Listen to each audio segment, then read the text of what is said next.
You are listening to the Power and Prose podcast, a platform that serves as an active advocate for Black women to embody their authentic voice. Power and Prose is a space of healing and an invitation to profess the power you possess. Come along on the journey and let's get into the show.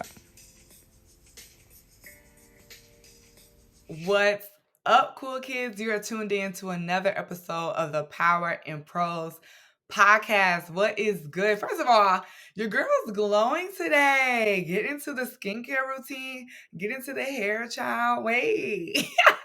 I look kind of cute. Good morning. What's good? What's up? I want to come to y'all. Look, I have been feeling very inspired, and I got I don't know. I just got a question that popped into my head. I was journaling 2 days ago, and I got a question that pops in my head, and I want to share it with y'all today. And so we're going to be talking, if you saw the title, of course, then you know, we're talking about what would happen if you believed. When we believe in ourselves, when we believe in God, when we believe that He's going to do His part, when we believe that when we do our part, results will happen, things start to move, they start to happen. But it all comes down to when you believe. And so simply starting with a what if can turn into a what is, okay? But for us to get to the what is, to see what is now, to see what's for the future, to see what has been and how that is sparking movements that are taking place now, we have to ask ourselves, what if? What if these things are connected? What if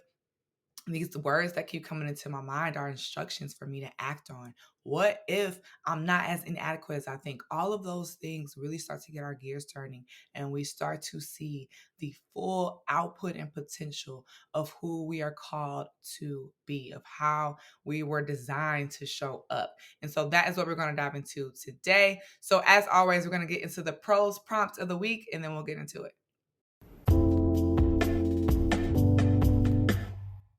All right. The prose prompt, I actually already said it. What would happen if you believed? What would happen? And we're going to go through it deeper in the episode, but really think about what those things would be. If I believed in the fact that when I share my words, somebody's going to listen to it and they'll relate. Not even that it'll change their life, not even that I'll make a business, like nothing, but just if I share what's going on in Destiny's life, it will relate to somebody else's life. If I believe that, I'll turn this mic on.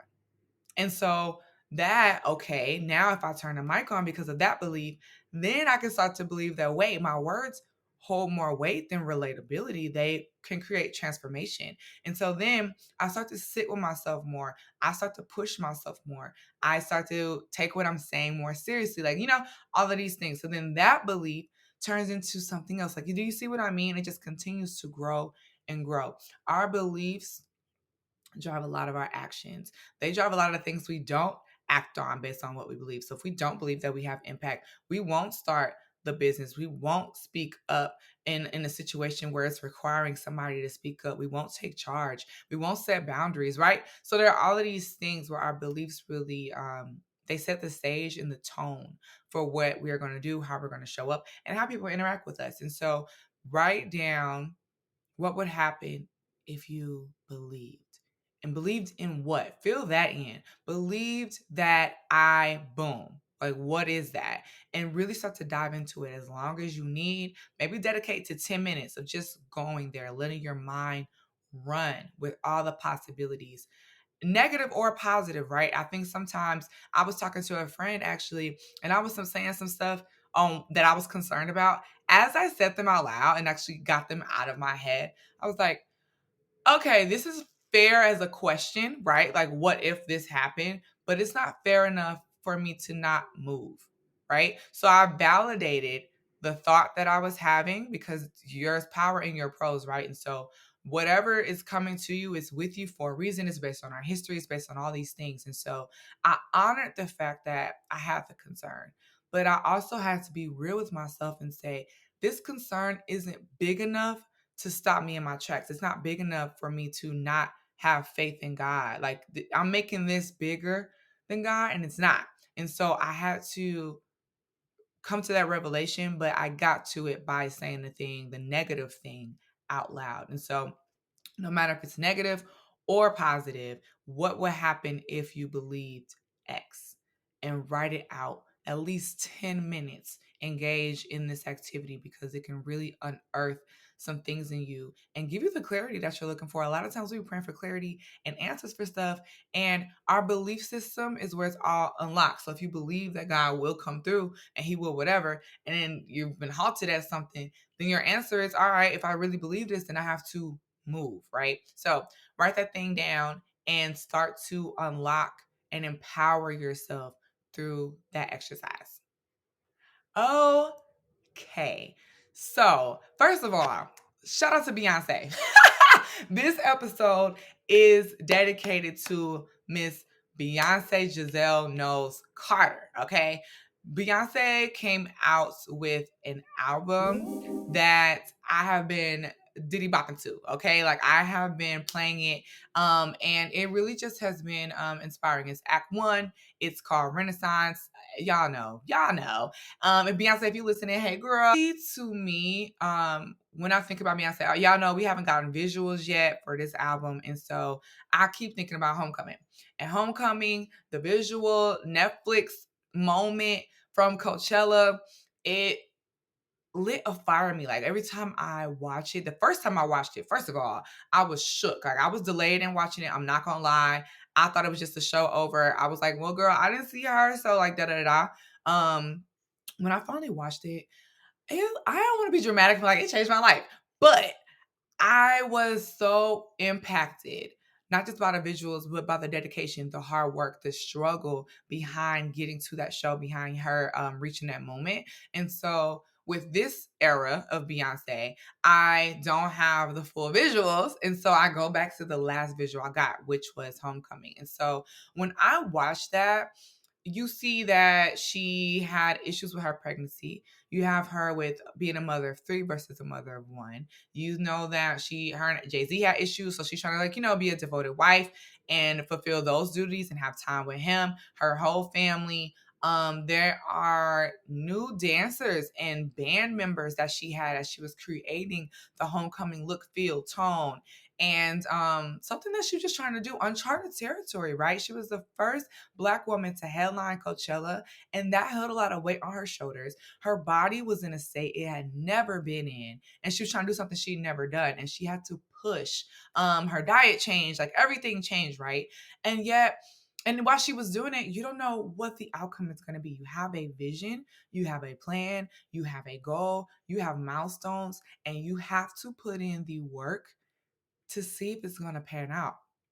But if she was just like, oh yeah, I'm gonna do this dope thing, here are my notes about it, and people gonna mess with it, that ain't gonna be no profitability from that. Like she had to put in the work to even see what the result was going to be, to even see how the fans were going to engage, to even see if I'm going to do a podcast about this years later off of work that she put in. Then she had to complete the goal.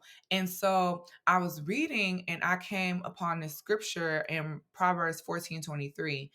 Work brings profit, but mere talk leads to poverty. If we don't want to be impoverished in the fruit of the spirit, if we don't want to be impoverished financially, if we don't want to be impoverished in friendships and relationships with people and healing and confidence, then we have to put in the work. Work is profitable. And we see that in life in so many different atmospheres and with so many different examples of people in different spheres of influence. It is a true statement. Work is profitable and it brings so much more than we can even fully fathom in the moment while we're putting in the work, in the moment while we're building those reps up of showing up every day, of being diligent with something. We don't understand the full scope, and yet it's a promise that we get in Proverbs. That's a promise that work is profitable. When you put in the work on something, when you show up, you're going to yield results. And as I'm thinking about the latest Beyonce album, I think that there was fear. behind this. There's new territory. Again, you're 25 years into your career and you're doing something that you've never done before. You are releasing in a way that you've never done before. You're taking different intentionalities than you have before, right? And it's causing you to be a different artist. And so as you do that, again, you have that. I don't know how people are going to take this. I don't know where this is going to go. And I'm not fully sure of the scope of the impact I'm going to have. Those are all the things that I'm sure at different moments of Beyonce creating this project, she thought about as she's going to the studio, as she's editing tracks, as she's writing out lyrics. Like, this is something that she constantly is thinking about. And yet, she had to remember that work is profitable. If I talk about it, talk is cheap. If I talk about doing this, no profit. I'm not going to see anything from it. No sales, no impact, no gravity within my community, no healing that could happen via this album, no anything. There's no joy if I just talk about it. I have to put in the work. 2 episodes ago, I talked about some goals that I have for the podcast, for Power and Prose as a community, and things that I want to do. And the more that I keep thinking about that and talking about it, the more I am guiding myself to actually just doing it. There's nothing to it but to do it. Like, really, like at the end of the day, talk is cheap. If I want to see the results, there's no way I'm going to know how it's going to pan out until I put the work in. And we know that faith without works is dead, right? And so I can have faith in myself or in God that he's going to come through, or that I'm not going to fail myself, da da da. But the faith just lives here, and it just lives here in your heart, in your head. When you put the work and the faith together, that's when you see the manifestation of that in your finances, in your relationships with people, in your appearance. Every time I put in work on that skincare routine, that's how I get in this glow, okay? Like, it's because I decided that I'm going to show up and put in the work in that area. Work in my skincare routine is setting aside time so I can actually go to the dermatologist so she can check me out.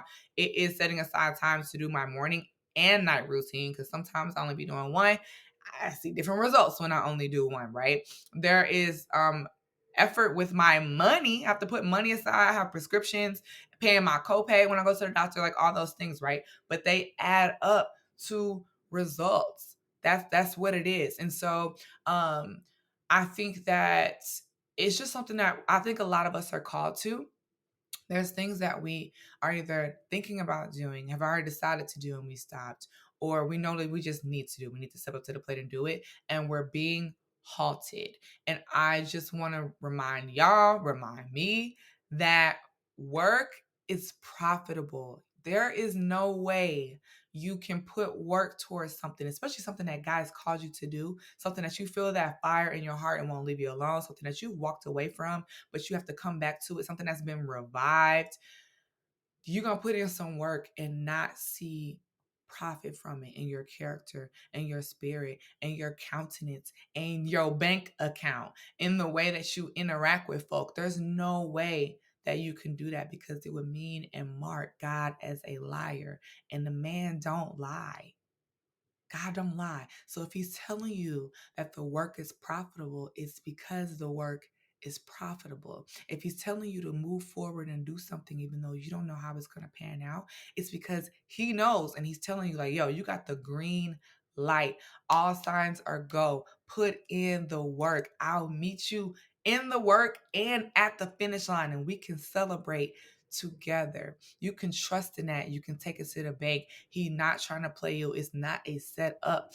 It is a setup, but it's a setup for something so much greater. The work is profitable. The work you're doing now is profitable now. It's profitable in the future. And the future goes beyond just the future you. It is the futures of others that'll be impacted by the work that you put in. And I also want to speak to those who are looking to do something new and you have to put in work there. I thought about Rihanna this morning as well. And we met Rihanna as a musician, a girl like me, okay? And she started to chart new territory and do new things. We have the Fenty line. She's done fashion, right? There are so many different spheres that she's played in, and those things were new. And she had to put in the work to establish them. And I know what those products are. I've been impacted by these other spheres, right? And folks pay attention when you do things new. And so I think that some of us are moving in fear or not moving at all, and there's a pause because we feel that we're being pivoted into a new direction. We're going into a different level, but the different level is held in a new atmosphere for us, and that is a little intimidating.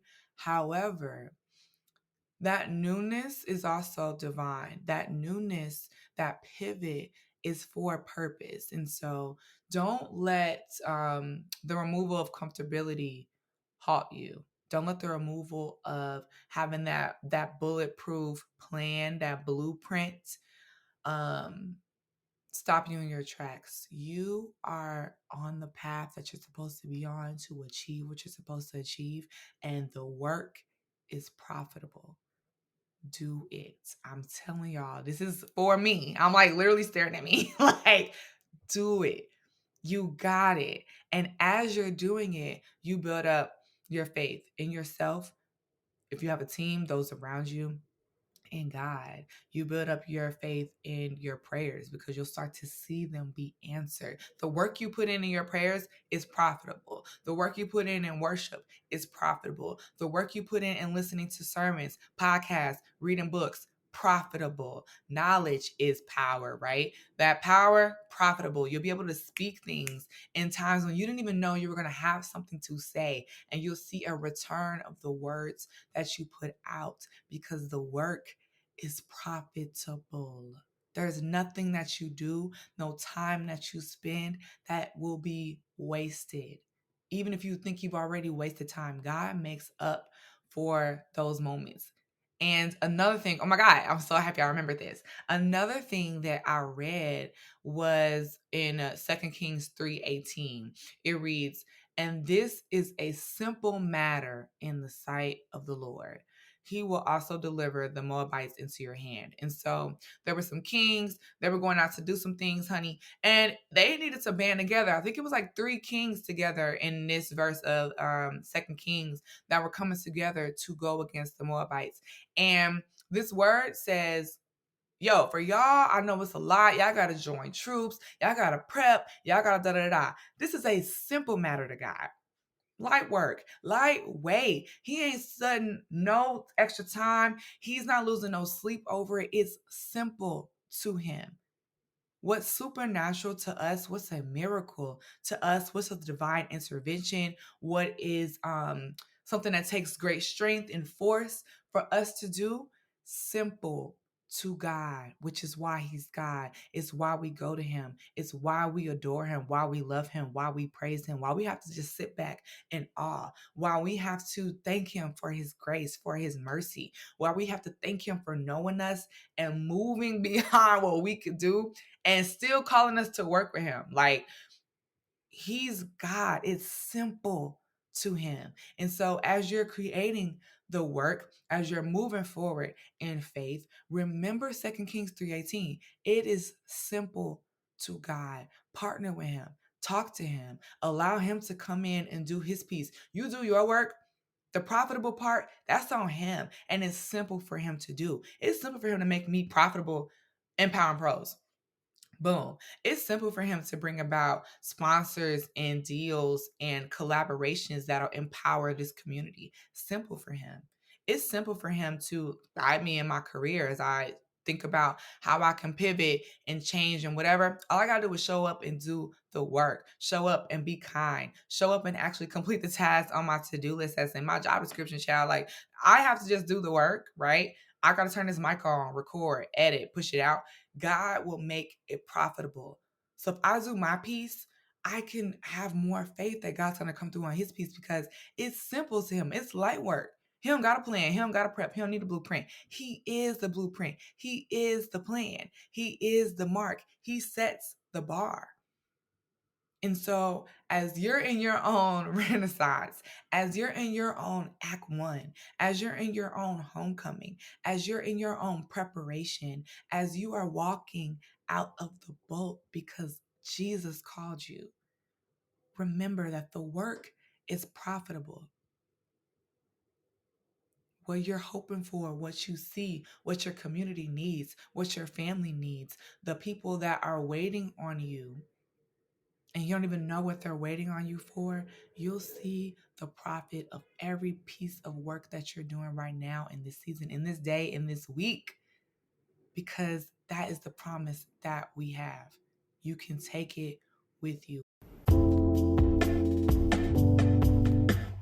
The power tool for this week is to keep Proverbs with you. I'm going to repeat it again. It is Proverbs 14:23.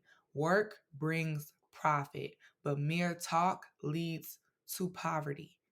So if you want to be profitable in any area, in any sphere, in any act or action, put in the work.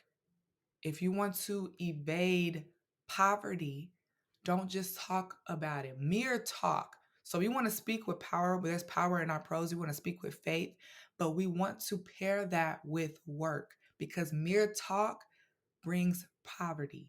And that's not what we're looking for. And so I pray that this blesses you guys. I pray that it inspires y'all to move, to take risks, to dare to dream. What would happen if you believed that the next step you take is the very step that God needs to break about and bring about profitability in everything that you touch and everything that you do? What if?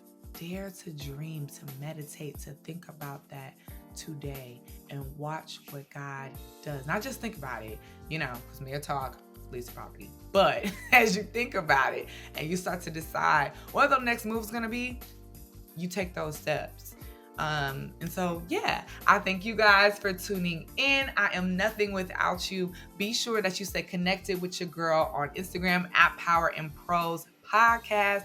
And if you have not already signed up for the Prose and Praise Pages newsletter, where I share devotionals, YouTube videos that are inspiring, and where you can keep up with all the things that are happening in the Cool Kid community, be sure that you hit the link in the show notes to do so. We're actually going to be kicking off the August month of prayer and devotional next week. So if you're listening to this episode when it comes out, then on the following Monday, we will be kicking off our next 5-day of prayer and devo. We'll be doing a devotional on the YouVersion Bible app for 5 days, and then we'll be praying at 7 a.m. Eastern time each morning, just to gather together, be inspired with each other, to be empowered, build up our reps of prayer before we go about our day. So if you want to plug into that, be sure that you sign up for the Prose and Praise Pages newsletter before Monday so you can be clicked in to all the things and all the revelations that we have together. I feel like it's going to be a powerful week. We have been doing these every month since about like February or so.